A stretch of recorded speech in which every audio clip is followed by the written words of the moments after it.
Kembali di One on One pemirsa, masih bersama saya Ketua KPK Pak Firly Bahuri. Pak Firly, kali ini saya akan menantang Anda untuk menyebutkan atau mendeskripsikan satu kata yang saya sebutkan ini. Siap Bapak? Korupsi. Korupsi itu adalah kejahatan yang memang akan menyengsarakan rakyat, karena sesungguhnya korupsi itu dibayar dengan kemiskinan. Pope Francis mengatakan corruption is paid by the poor. Jadi dikatakan oleh dia korupsi itu dibayar oleh kemiskinan. Kenapa? Karena memang kalau korupsi ada, maka pastilah kemiskinan akan meningkat. Itu yang pertama. Yang kedua, korupsi ini tidak hanya perbuatan melanggar undang-undang, tapi jauh dari itu. Korupsi itu merampas hak-hak rakyat, bahkan merampas hak-hak kita semua. Bahkan juga boleh saya katakan, korupsi itu adalah kejahatan melawan kemanusiaan. Corruption is a crime against humanity. Dampak daripada korupsi yang lebih menyakitkan kita, tujuan negara kita tidak akan pernah terwujud. Bahkan dunia bisa rusak karena korupsi. Indonesia akan semakin rusak karena korupsi. Karena sesungguhnya korupsi itu betul-betul merupakan kejahatan luar biasa. Dan lagi pula dunia ini rusak bukan karena pelaku kejahatan. Tapi Mbak Aurelia, saya bisa memberi andil untuk rusaknya suatu negara. Karena disebutkan oleh Albert Einstein bahwa negara tidak pernah hancur karena pelaku kejahatan. Tetapi negara akan hancur oleh mereka yang hanya menonton tanpa melakukan perbuatan apapun. Jadi harus berperan aktif di situ. Saya setuju. Karena itu KPK membuat bersama masyarakat menurunkan korupsi untuk mewujudkan Indonesia maju. Landasan pemikirannya cukup komprehensif, Mbak Afril. Baik, untuk Indonesia maju di tahun 2045 nanti, menekan angka korupsi. Tapi bicara soal korupsi, bisa tidak sih Pak hilang? Saya yakin bisa. Alasannya? Perlu kerja keras. Satu, negara demokrasi itu seharusnya tidak ada korupsi. Karena sesungguhnya negara yang demokrasi dengan roh keterbukaan, dengan roh transparansi, dengan roh akuntabilitas, maka tidak ada lagi celah untuk melakukan korupsi. Itu seharusnya teorinya. Karena itu demokrasi kita harus kita perbaiki sehingga tidak ada lagi celah untuk melakukan korupsi. Dan yang paling penting lagi adalah mari kita wujudkan bangun setiap warga negara kita masuk dalam golongan orang-orang baik, orang-orang yang berintegritas. Karena sesungguhnya dunia ini memang diciptakan untuk diisi orang baik. Kalaupun ada yang tidak baik, maka jadilah Anda satu-satunya sebagai orang baik. Harus menyebarkan kebaikan di tengah kejahatan yang ada. Karena ada kalimatnya adalah the world is full of good people. If you cannot find one, be one place. Jadi kalau seandainya 277.858.352 jiwa anak bangsa Indonesia berikrar yang sama, Indonesia pasti bebas dari korupsi. Kita harapkan itu terjadi ya, Pak Firly. Bicara soal bagaimana melawan orang-orang jahat yang masih melakukan tindakan korupsi, dan kita harus berbuat baik. Pak Firly sendiri, apa yang memotivasi Anda untuk tetap berbuat baik di tengah orang-orang yang masih melakukan hal-hal yang kurang baik, Pak?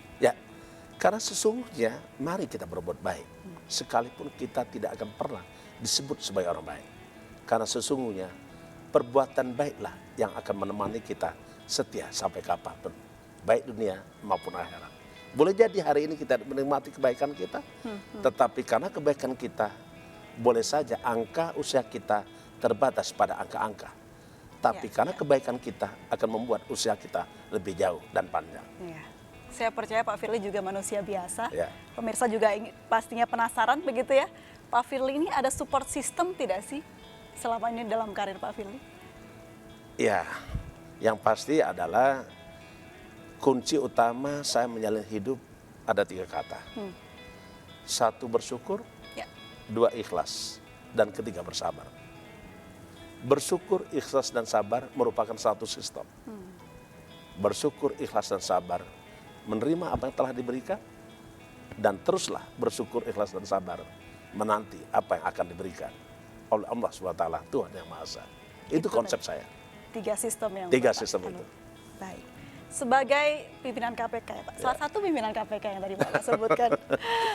Jelang tidur apa sih yang dilakukan Pak Firly biasanya?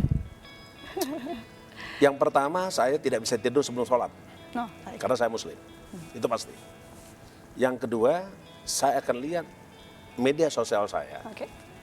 handphone saya, apakah ada miss call yang belum saya balas. Oke. Ataukah ada yang belum saya respon, itu saya selesaikan. Karena saya ingin menikmati tidur saya tanpa beban. Oke. Saya kira itu.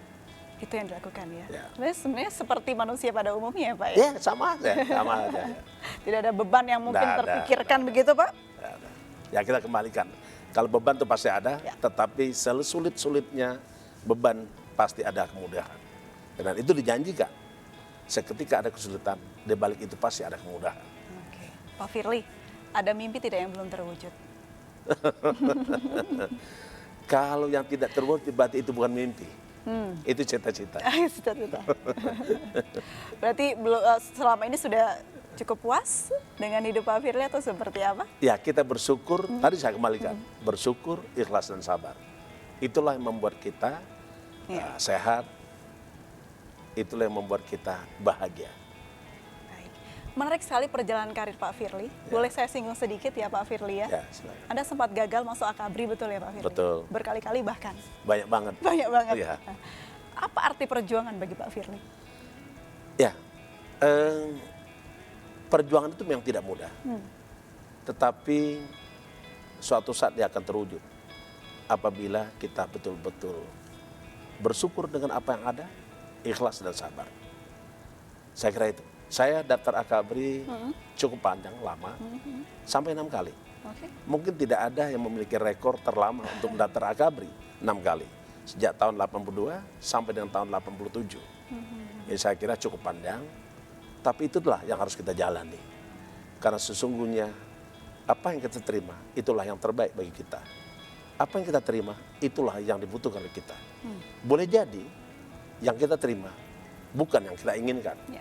tapi yang kita terima adalah yang kita butuhkan. Luar biasa Iya. sekali. Kunci kesuksesan menurut Pak Firly dan bisa berjuang tanpa putus asa seperti mendaftar Akabri itu apa sih Pak? Yakin bahwa segala sesuatu itu akan tiba saatnya. Oke. Dan tentulah yang akan tiba itu harus kita tunggu, harus kita perjuangkan. Saya kira itu. Pak Firly, kalau kita bisa berandai-andai ini di luar dari ilmu apapun, Ya. jika Pak Firly boleh dilahirkan kembali, ingin memilih profesi apa?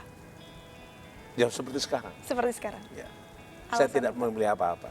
Saya memilih apa yang sudah ditakdirkan pada saya. Tidak ada keinginan lain ya Pak ya? Tidak ada. Karena tidak mungkin itu kita melawan takdir yang ada. Baik, Pak Firly, kalau Anda melihat bagaimana korupsi ini terus ada di negara kita begitu ya Pak Firly, Ya. ya. Sempat tidak sih merasa negara ini tuh harus mempunyai sesuatu untuk berevolusi terhadap korupsi? Saya kira keinginan untuk melakukan pembebasan diri daripada korupsi itu bukan hanya sekedar cita-cita para pendahulu kita, para pemimpin nasional kita. Kita sekarang sudah 7 presiden. Oke. 7 presiden tersebut sudah memberikan andil besar bagaimana membebaskan Indonesia ini dari korupsi. Saya tidak ingin mengungkap satu-satu, tapi bisa dilihat. Presiden Soekarno melakukan apa supaya tidak terjadi. Ada andil besarnya.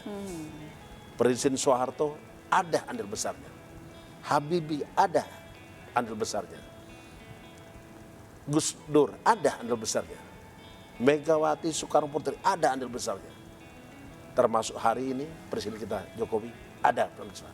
Sebelumnya SBY ada andil besarnya. Apa maknanya?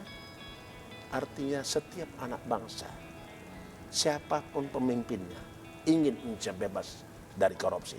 Mudah-mudahan suatu saat kita menemukan orang pemimpin nasional yang betul-betul bisa menghentikan dan membebaskan negeri ini daripada praktek-praktek korupsi. Baik, Pak Firly, Anda biasa meluapkan begitu hal-hal tentang korupsi ini melalui puisi, betul ya Pak ya?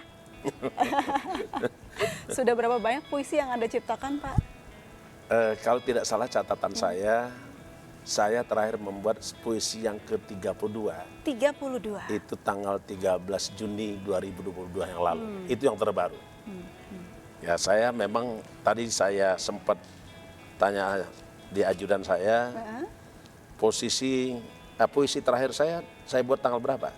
Ternyata betul tanggal 13 Juni 2022. Baru sekali itu ya Pak? Ya, baru sekali. Biasanya inspirasi puisinya dari mana saja itu Pak? Hasil karya itu tidak lepas daripada renungan dan cipta, karya, akal, budi, itu kumpulan. Energi, semangat jadi satu.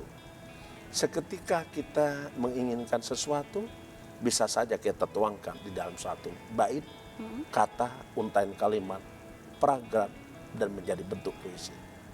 Renungan saya tanggal 13 Juni 2022 yang lalu, memang saya membuat,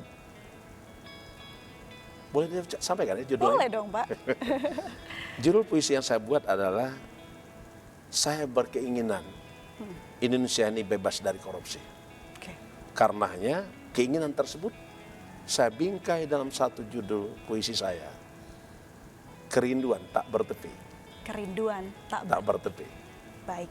Pemirsa, inilah perbincangan saya dengan Ketua KPK, Bapak Firly Bahuri. Luar biasa sekali Pak, terima kasih banyak. Terima kasih. Sudah Maaf mau ya. berbincang bersama kami. Baik, terima kasih. Kita ada persembahan terakhir untuk Anda semua. Inilah puisi dari Pak Firly Bahuri. Silakan Pak.